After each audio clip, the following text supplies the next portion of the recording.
What's up, Bills fans? We are getting you primed for the biggest week of the Buffalo Bills season, the trek to the AFC East title game. And we are starting with a look at the other games. The Jacksonville Jags play, the Pittsburgh Steelers play in two different games. If they win, the Bills will have to beat the Miami Dolphins to get into the playoffs. We're going to cover all of that, what we think about those games, and much more right here on Shout a Buffalo Bills Football Podcast, brought to you by Tops Friendly Markets. And Tops has weekly recipes. They're new every single week. Who couldn't use more ideas for great dishes?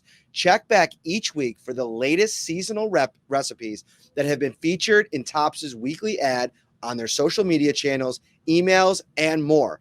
They have great recipes for peachy blueberry pineapple smoothies, beef confetti taco salad, the chicken power bowl, white bean chicken chili, mandarin and almond shrimp salad, and so much more. Visit topsmarkets.com/weekly recipes for more information. Ryan Talbot, how are you, buddy? Hey, I am doing great and ready to talk some football, some meaningful football games, because going into Sunday Night Football, Bills fans are going to know whether this is a win and in or lose and out type situation. So, yeah, the idea of this podcast is to create almost like a viewing guide for the weekend, because we will have a good idea or the idea of what the Bills need to do on Sunday Night Football when the Jacksonville Jags take on Sunday afternoon the Tennessee Titans. And I know that's not a great matchup if you're a Bills fan, because the Tennessee Titans just got absolutely waxed by the Houston Texans last week. You got that game. But then on Saturday night, to me, that is the game to watch. You have the Baltimore Ravens against the Pittsburgh Steelers. As of right now, we're recording this at 4 o'clock on Tuesday. The last I saw, the Baltimore Ravens haven't decided whether or not they're going to play Lamar Jackson and other starters. That's supposed to be decided on Wednesday. So that will obviously shape the conversation here. But let's start with that game, because you have a quarterback situation with Mason Rudolph, who's now supplanted Kenny Pickett as the starter.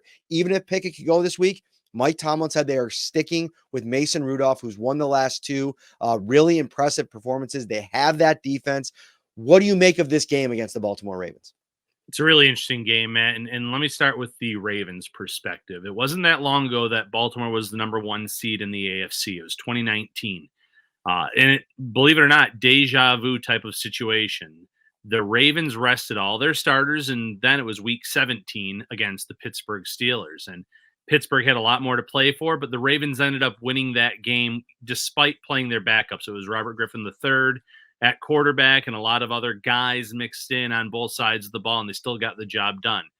All well and good, but come playoff time following the bye week, the Ravens just came out flat. Lamar Jackson had 2 interceptions. He had a lost fumble, and the Tennessee Titans defeated them 28-12, if I'm remembering correctly off the top of my head, in the divisional round. So how much of that from a few years ago is in Harbaugh's mind, saying, we did this once. We didn't play our starters in the finale. It's a long time to go without playing any of your starters. Practice is one thing, but not having them out there for a game. So I wouldn't be surprised if they looked at it more of like a preseason type of game for Lamar Jackson, where you play him for a few series, maybe not even a whole quarter. And you still want a lot of your defensive players out there, but the key guys, and especially obviously Lamar being the guy, you don't play him for close to what you maybe play some of the other starters, but you go out there and you try to win this game, because you don't want to come out flat again as the number one seed in this conference. You're trying to win a Super Bowl, and you already know what happened just a few years ago.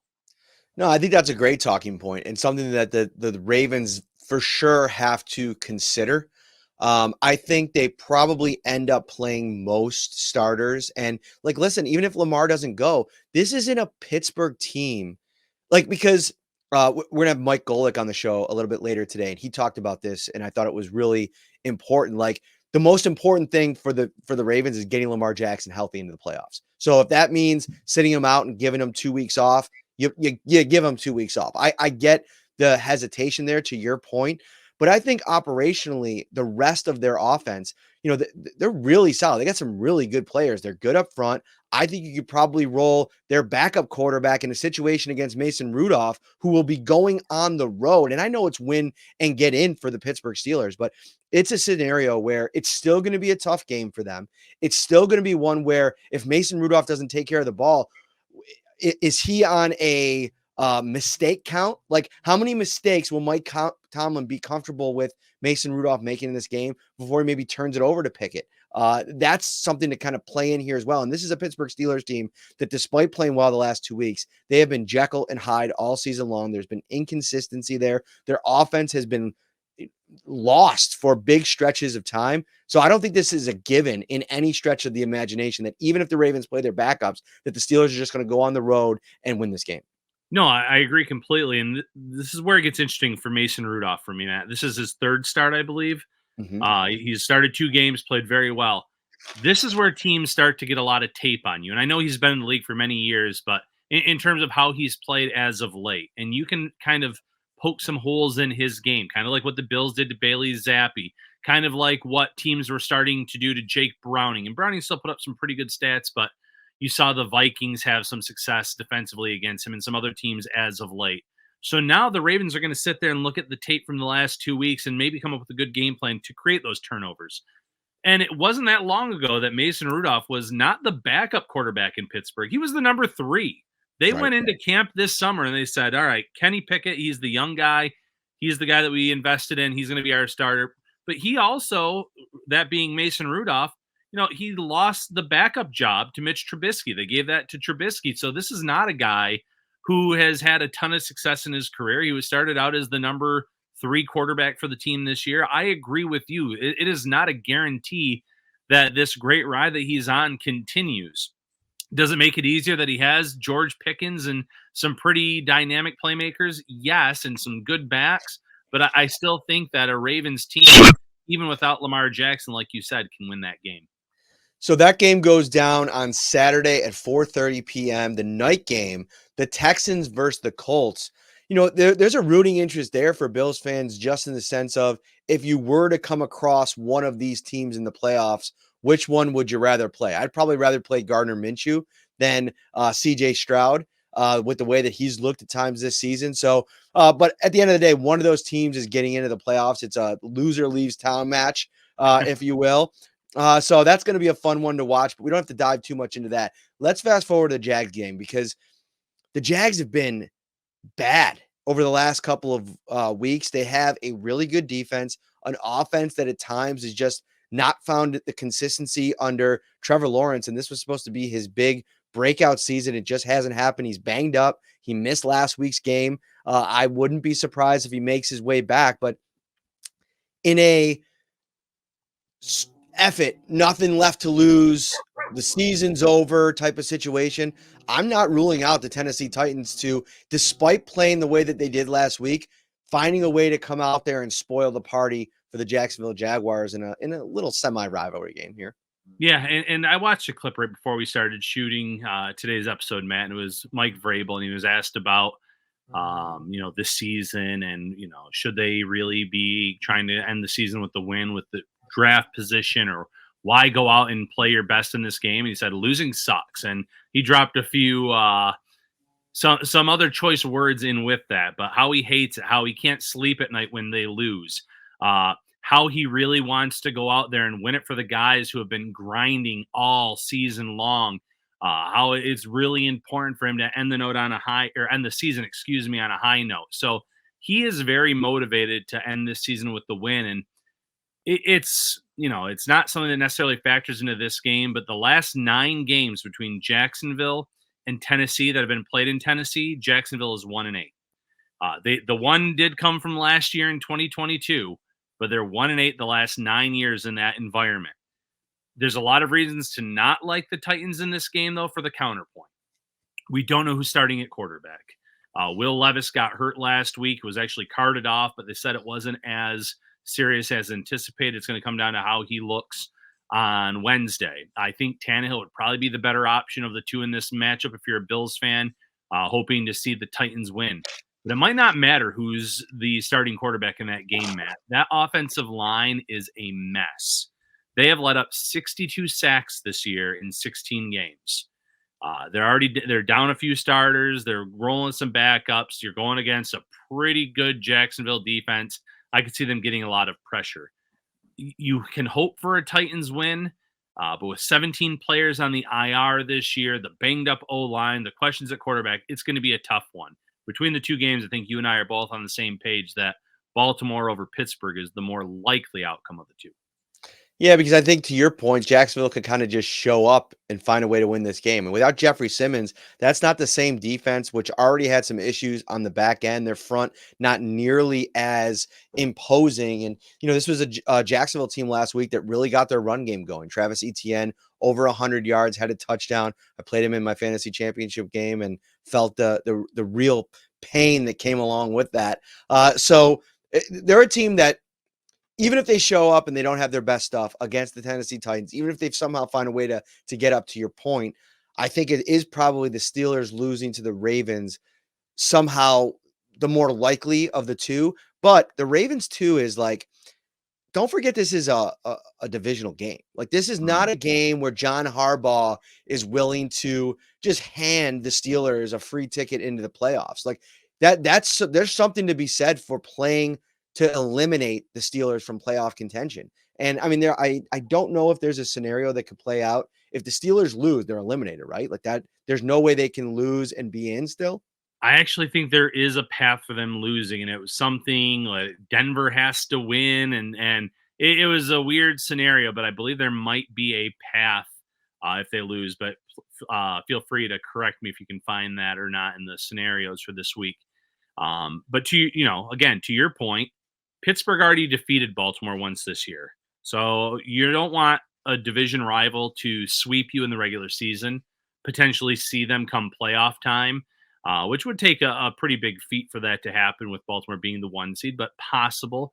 You want to eliminate a divisional opponent, just like the Titans want to, knock Jacksonville down a peg in that matchup. Again, divisional opponents, rivalries. We've seen just this past week, these division rivals, how much tougher it is than a standard game. Buffalo had their hands full with New England this past week, and it's because it was a division opponent. They had their hands full in week 1 against the Jets because, again, it's a division opponent. They were up for that game. So in both of these matchups, you're not going to see the Titans or the Ravens, just like you said, lay down and hand the other team a win. They're going to come out fighting. And I think that if Bills fans can go into Sunday night just knowing that the Bills are automatically in the playoffs, regardless of the outcome, they can at least breathe a little bit of sigh of relief. But, if you are a Bills fan, you're hoping pedal to the metal, win that game no matter what, claim that 2 seed and host, potentially at least 2 playoff games. Yeah, so I got the playoff New York Times simulator up, and there is a scenario where if the Broncos win, to your point, it gives them a chance, but a lot of things have to happen. And I believe the Jags, if they win, that eliminates the Steelers if they lose. Gotcha. That there's so many different little like side scenarios. Like, of course, we're talking about all this the other night, and I didn't even bring up like the tie scenarios. If any of these games end in the tie, if Bills Dolphins ends in a tie, the Bills get into the playoffs. It's just as a wild card team, right? And then the Dolphins win the AFC East. There's so many different scenarios that could kind of impact this thing. Just little nuance stuff that I think is super interesting. All right, we're going to make our predictions for these 3 AFC games when we come back. But first, we are going to first tell you that the podcast is brought to you by Topps. The Buffalo Bills Shout Insider text line is brought to you by Carrie C. Beyer at the Litro Law Group. He is a injury attorney, and he is a friend of the show. And he was on the show on Saturday night at Wingnuts. They're located at 237 Main Street, Buffalo, New York. If you or someone you know is seriously injured, give Carrie a call at 716-852-1234 or check out litrolaw.com. All right, we are going to go to my interview with Mike Golic Jr., Gojo and Golic. He is one of the hosts. You can find their show on the Draft Kings YouTube page. Let's check out that interview right now. All right, everybody, a big week for Bills Mafia as we head towards week 18. And we could have a bunch of scenarios in play on Sunday Night Football when the Bills travel to Miami to play the Dolphins. And I'm bringing in Mike Golic Jr., who has been on the program before, one of the hosts of Gojo and Golic.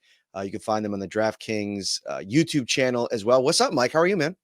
Doing well. Appreciate you having me back. It is wild that we're already at week 18 now. I cover college football, so I'm just watching the end of that season wind down now, and the NFL season getting towards the postseason is pretty crazy. It goes so fast. And, towards the end of it, I always tell people, man, I'm ready for a little bit of break, but it'll be like February when I'm like, let's get the games back going again. Yeah, it's like, when's the combine rolling up here? Who are we looking at in the draft? You start jonesing for it pretty quick.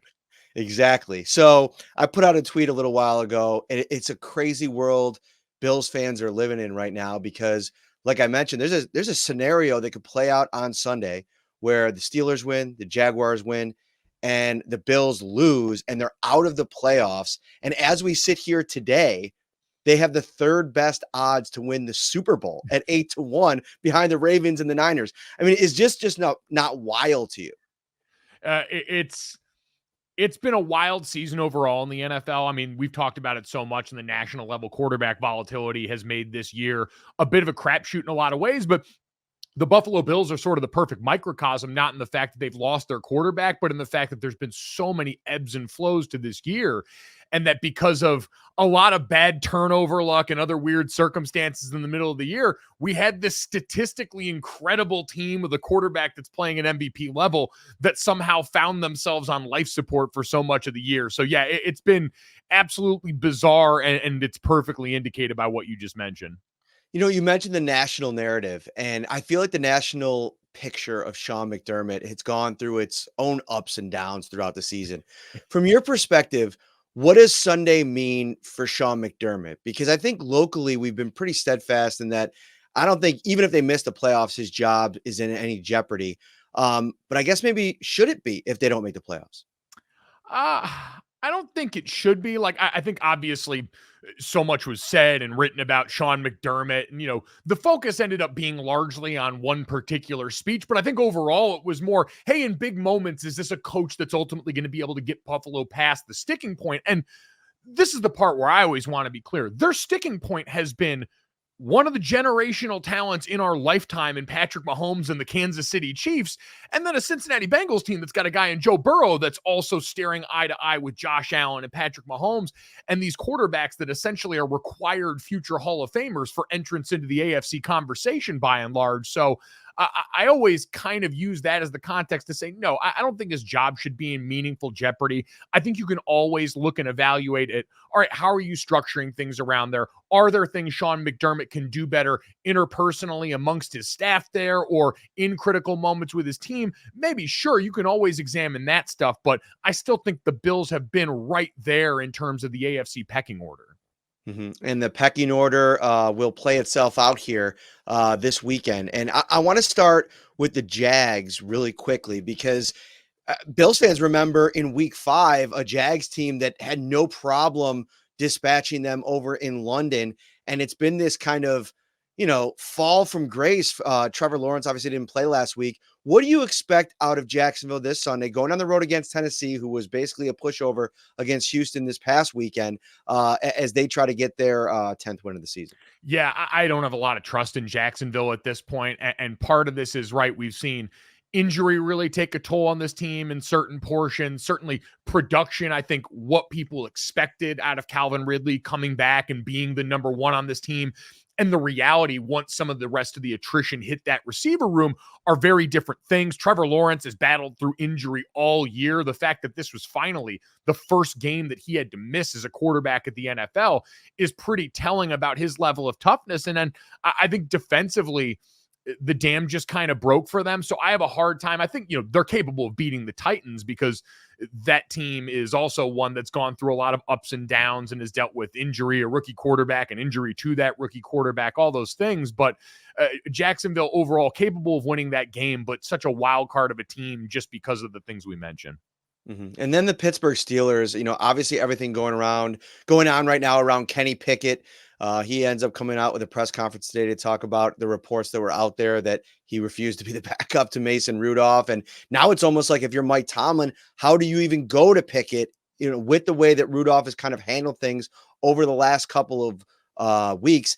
2 questions. Number 1, how do you feel like that quarterback situation plays out this weekend? And number 2, What do you think the Ravens do with the AFC number 1 seed locked up with potentially 2 weeks they could go without playing their starters with the bye? Do you think they play for a half? Do you think they play part of the game? How do you see this game playing out?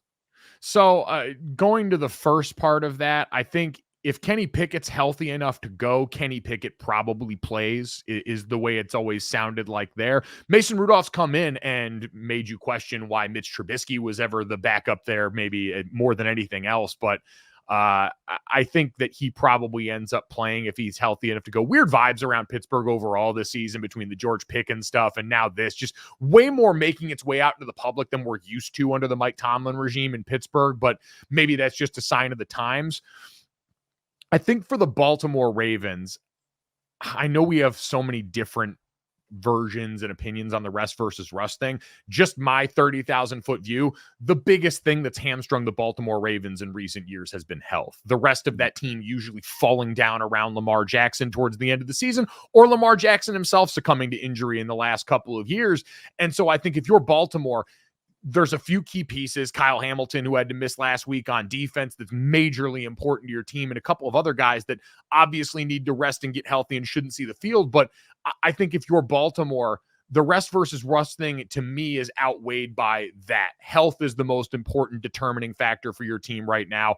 I would rest those guys. I would use the advantage, the overwhelming advantage in the modern expanded playoff world, that is being the one team that gets a first round bye, and make sure you are as healthy as possible, because when that box is checked, you've been able to do everything else right down the stretch. So I guess real quick before we get to the Bills, Dolphins, Steelers, and Jags, who do you think is the more likely team to drop this game in Week 18? I would say, just because I could see Baltimore sitting starters, I could see the Jags dropping this one. They've been far more inconsistent. I shouldn't say far more inconsistent. Both them and the Steelers have been pretty inconsistent, but I'll say tie goes to the runner and the team that Mike could be facing largely backups from Baltimore. All right. Bills, Dolphins. I want to get your quick thoughts on this game and the setting of this game, because it's so strange that, 5 weeks ago, I think the division, a lot of Bills fans were kind of writing off that possibility, the sitting at 6-6, the inconsistencies of the season. Now you run off 4 wins in a row, and the Dolphins are doing Dolphins things. I know there's been injuries, but in December, winning 2 of 4 here to close things out. How do you see this matchup going? Because the Bills in Buffalo really had their way with them in Week 4. This is a really ravaged defense in terms of injury, but it's also a Bills offense that's going through its own little balancing act of sorts under Joe Brady the last couple of weeks. Yeah, I think it's the right matchup at the right time for Buffalo. Like you mentioned, the earlier season matchup, and Buffalo was one of the first teams, them in Philadelphia, to kind of show the things that you could do to affect a Dolphins offense that looked indestructible at that point. And so much of that had to do with Buffalo's front four, their ability to affect Tua Tagovailoa's timing behind that offensive line that has dealt with so much injury and volatility and moving parts this year that affect communication, even for an offense that under Mike McDaniel has been sensational. And so you've got the injuries there that obviously have been a huge factor, but I think right now seeing Tyreek Hill the way he's been banged up in recent weeks, and that Buffalo defense that was not the problem, especially early on against New England in the game this past weekend, I look at this more as a good get-right spot for the Buffalo offense in terms of the things they do well and how it matches up with what the Miami Dolphins present. You go in that New England matchup, what did the Buffalo Bills run really under Joe Brady and down the stretch of the season been about? Their ability to dictate the terms along the line of scrimmage. They've been great running the ball. James Cook had been a weapon both with the ball in his hands as a runner and coming out of the backfield. And Josh Allen had been in Super Saiyan Josh mode. And in this game, Christian Barmore was incredible. That whole Patriots defensive front that in terms of EPA per play is the second best rush defense in the NFL. Bad matchup there. And if you had Josh a little bit off in the passing game the way he was, the results may vary. This Miami Dolphins defensive front just lost its second star pass rusher in Bradley Chubb to an ACL. Xavier Howard was injured on the back end. They're banged up right now. Christian Wilkins can still present a problem in there. Van Ginkel can still present a problem, but their rush defense in terms of EPA per play down at 15th. So it's a much more advantageous matchup given how you want to approach your relationship in staying in front of the sticks. And then on passing downs now, it gives Josh Allen a better option because you've got two great pass rushers that aren't going to be on the field for Miami in this matchup. I'm a huge fan of the way the NFL set this thing up on Sunday because you're going to know going in if this is a win or go home situation for the Bills in that late primetime slot, which makes it, all the more drama. And it's going to be fun for everybody to watch. Beyond that, though, say the Bills get into the tournament. You look at some of the teams, obviously Baltimore playing the best football of any team in the NFL right now. Cleveland Browns, who are all of a sudden becoming a contender a little bit. How do you view this AFC looking beyond Week 18? Nobody south of Baltimore should want to see Cleveland. And even Baltimore doesn't want to see Cleveland, but they're capable. Baltimore's the best team in the NFL right now. The offense finally has absorbed all of the Todd Monken and the new parts and has Lamar Jackson playing like the MVP. The defense has been sensational all year. But you got F-it Joe Flacco out here right now. Dude's 38. He's tired. We saw him falling asleep. He doesn't need this. He's rich. And so he said, all right, I got called up off the couch. I might as well let it fly. And behind an offensive line that's also dealt with a ton of injury and opposite a defense that's got Myles Garrett playing like the defensive player of the year, they're an insanely tough out. You've heard the way that Jim Schwartz has talked about Denzel Ward on the other side and what he does as a cover guy for them. They just have so many things that can hurt and affect you, and a quarterback that's getting the most out of this offense right now. So I look at them as a huge threat to anybody out there. Kansas City is going to get their due respect because of Patrick Mahomes, and they lock up the division yet again. I mean, it says a lot about that team's pedigree that we're doing the sky is falling act, and you've got their star players losing it on the sideline because they're not the one seed, because Patrick Mahomes is going to have to go on the road for the first time in his career in the playoffs here. That says a lot about the standard over there. So they're still dangerous because Pat Mahomes still lives here, even if the protection has been a bit suspect on the edges. And I think it's affected a lot of how that operations work, even as they found a guy like Rashee Rice who can help out. So they're still absolutely going to get their respect. But outside of that, the Dolphins, the Bills, if they sneak in, the Browns, there's a lot of really interesting in this division outside of, I think, the clear-cut number one in the upper crust in Baltimore. Awesome stuff, Mike. Let everybody know where they can get your content this week and beyond as we kind of gear up for the playoffs.